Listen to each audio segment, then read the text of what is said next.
Hello, you noble people. My name is The Noble, and today we are doing The Noble Way of Alter. This has been a long time coming. I've always wanted to do another Noble Way of with Apex characters. I've been doing it with Marvel Rivals characters, and it's usually easier to do it with Marvel Rivals since I only have to play a decent amount to understand the character, and while I do have a better understanding of the Apex characters, it's harder to get really good and consistent footage with Apex characters since it's a Battle Royale and Marvel Rivals is a 6v6 hero shooter.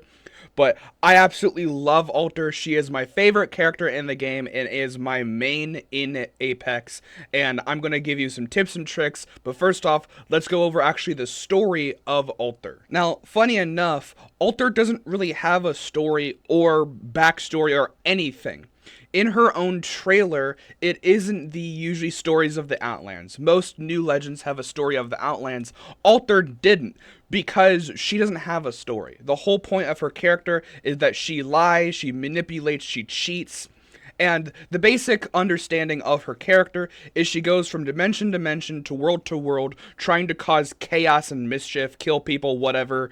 And the biggest thing is she wants to see worlds be destroyed or destroy worlds herself. However, some of the most recent worlds she's been to have already been destroyed. And she found out the person who was doing it was all connected, and it's actually Horizon, another character in Apex. Now, more specifically, a evil version of Horizon. It is not the version of Horizon that we have in game, at least right now. And Alter's main goal in the story and lore of Apex right now is trying to manipulate Horizon into actually trying to time travel. Horizon's lore is that she's trying to time travel back in time so that she can have her son again, because she was lost in time with a black hole and she got pulled through time, so she wants to go back in time to see her son again.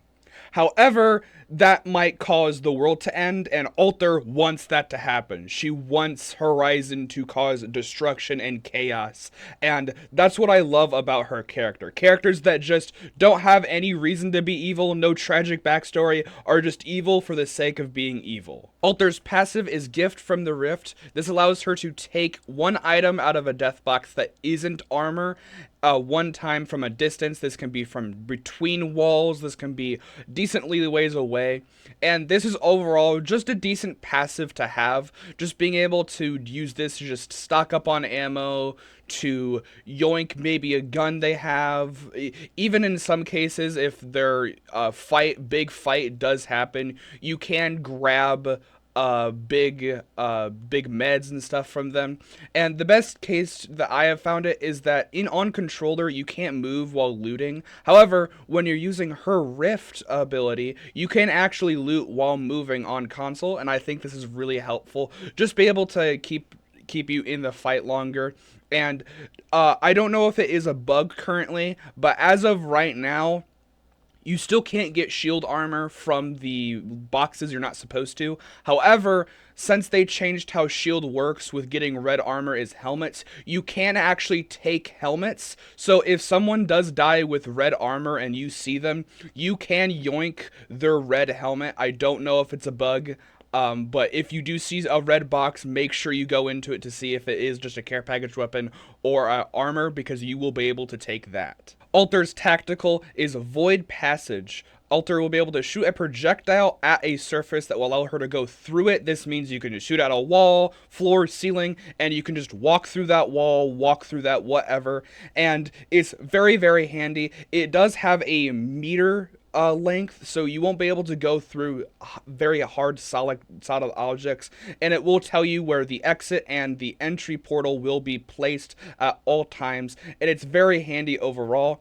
And for shooting on surfaces that do go higher than usual, a tether will be deployed that will allow you to interact with the tether. So if you put it on a ceiling, it's not like you're going to have to try and jump up to get to it. You'll be able to interact with that tether and be able to go up and down as you please. It does have a secondary effect, that being it does a brief highlight and health scan on any enemies after exiting the portal. So if you port into a random room that is full of enemies, you will know before you exit and you can quickly take the portal back. However, this also mainly helps for chasing down low health enemies, allowing you to just portal into a room, see that they're like a one tap, and then finish them off and portal back away. This provides more utility than just basic movement, and I really like it as a part of her kit. Her ultimate is Void Nexus. You will place down a relay, which will allow you to look back at it during any time in a designated area. Looking at it will allow you to recall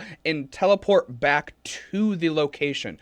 This also works with all teammates and downed teammates, allowing all of them to use it. This does have a brief cooldown moment of 30 seconds, meaning that you won't be able to use it in quick succession, so you do have to wait 30 seconds. However, it will stay in the world until it is destroyed, and you can have a max of 2 of them in the world at the same time and can pivot between them. However, putting a third one will remove the first one you placed. Now, while yes, allied teammates that are knocked can teleport, a lot of people aren't going to look at it, so you can teleport them yourself. By looking at the beacon by yourself, you can teleport any knocked teammates to you remotely, and this, to my knowledge, is the best team movement that you can have in the game. That used to be either Valkyrie or Horizon with her lift, but this allows you to do huge rotations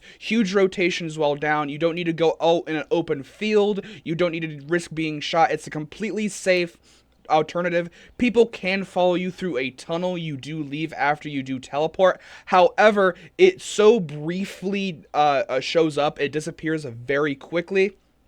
And it's a very big risk for the people teleporting, as they can't teleport back. Now we're going to talk about Alter's perks. Her level 2 perks are either gain the recon perks or gain all of the support perks. I recommend getting all of the support perks, and this might be a little controversial, but I think Alter is the best support character we have in the game for being able to keep your team alive and just having constant rotation power. In this game that you're watching right now, I was struggling a lot. I was getting hard carried by the Pathfinder and Wraith on my team, and we do actually end up winning this game when, even though I'm not doing too hot, I don't have any kills, I don't have that much high damage, I'm still providing a lot of utility simply because I have the support perks just enabled on me. Like, I'm literally only a blue level shield, but just the aspect of me being able to res my team completely and get them up in the next fight and heal myself, because the support perks heal you as well when you are getting leveled up. So this allowed me to knock someone, get the full team resed, and get the full team ready for the fight that actually won the game. Even if I didn't have the highest damage, I was able to secure and help our team get this win simply because I chose to get the support passive. Even if it isn't about getting my entire team rezzed, I can fully respawn them also with the support perks.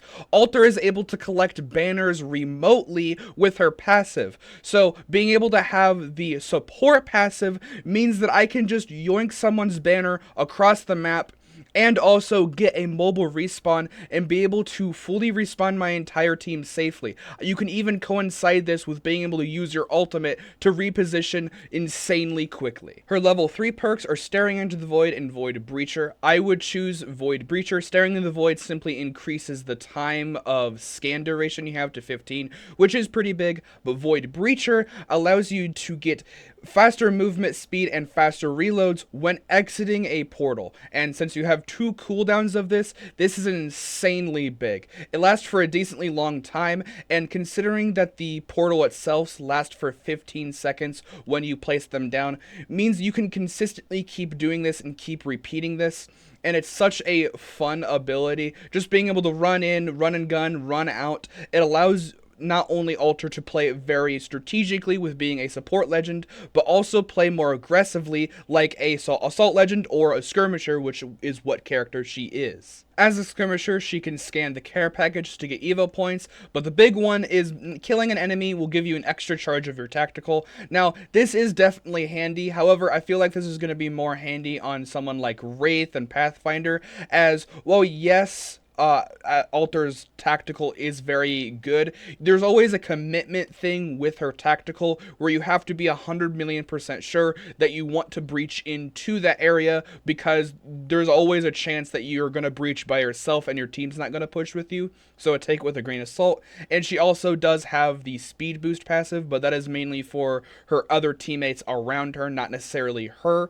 But yeah, all in all very good perks, all very good class passives, and I absolutely love Alter's kit. Now I'm going to do some quick tips and tricks of how to play her more effectively, because she is my main. She is probably one of the highest killed characters I have. I don't have that high kills. I only play like maybe a couple hours at a time for Apex, but considering Alter is a newer legend and I have been playing off and on because of Apex is getting not the best right now, I do have a decently high kill count with Alter. Biggest, and I do mean biggest tip I can provide with Alter is using her ult as a pivot point. That nexus that you put down is going to be your home. That is going to be where you want to go. There is never going to be a time where teleporting to that area is a bad idea. You always want to teleport there, especially if you instantly get knocked. A lot of people, if they're fighting you, are going to want to heal instead of trying to finish you off. Being able to just teleport back, being able to have it as a huge pivot point is really good. The game you're watching currently right now is a great example. I already rezzed the Loba earlier in this game, and I get knocked. I can teleport and get rezzed just like this Loda. In the later half of the game, we go and fight in the big tower over there, and it gets too chaotic, and both of my team die. However, I'm able to pivot out, allowing myself to just be able to constantly pivot back and forth between a point is going to be so good, and also disorienting to the enemies itself. Now in a perfect game, I would have multiple nexuses put out. Like I said, you can have 2 up at max. However, the second one that I did have put a little further back was destroyed. However, this win that we pretty much had with the fights allows us to get into the top 2. Now we don't win this fight, but that's just more of like gunplay, now me being rusty, than it being like a fault of Alter as a character. She's such a strong character, being able to fully reset your team multiple times, and it comes in use so many times. The next big tip is pay attention to the entry and exit portal placement. The worst thing you can do is place it in a spot where you don't need it. It will look like it's just a solid hole if it goes straight through and back. However, sometimes placements are not as nicely placed. They might go at an angle. You need to hold the button to be able to see where it is going. Now, obviously, if you know the portal is most likely going to go in a good location, just fire it. You don't have to pay attention. However, it can be detrimental if you don't pay attention.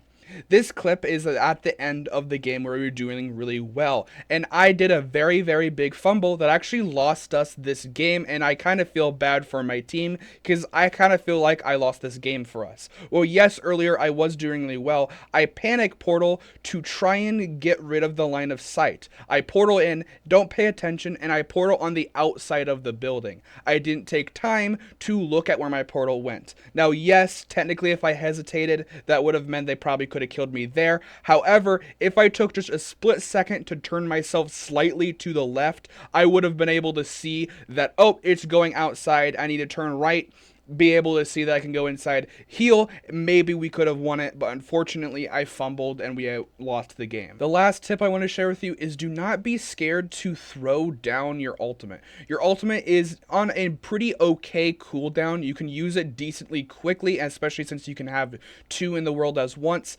We are in a big fight. We already had 1 person knocked and the octane was low. Just throwing this so they don't have to use the zip line and make a giant call out allowed us to quickly teleport, allowed the octane to heal a little bit, and allowed us to fight and get into the fight and kill the conduit and win this team fight. Just being able to throw it down for once, and we had this thing later in the game when the ring closed and we were trying to rotate, being able to just have that placement point and just throw down. If it gets to a point where you do not need that anymore, it's just throw down a new ultimate. Do not worry about placing down or wasting your quote-unquote ultimates. Just make sure you have all excels, you'll do fine. fine. It's better to always be safe than to be sorry. And that's going to be the end of this video. Let me know if you liked this. I had a lot of fun making this. This is definitely my favorite video I've made in a while. I want to try and do more Apex stuff and Apex videos. However, Apex is unfortunately not doing that hot on the channel, and I don't blame people for not wanting to watch Apex because Apex isn't doing too hot right now. Hopefully once the new season comes out, maybe Apex might have a better topic and these videos might do slightly better. However, I hope you enjoyed this. Stay noble. I'll see you in the next one. Bye.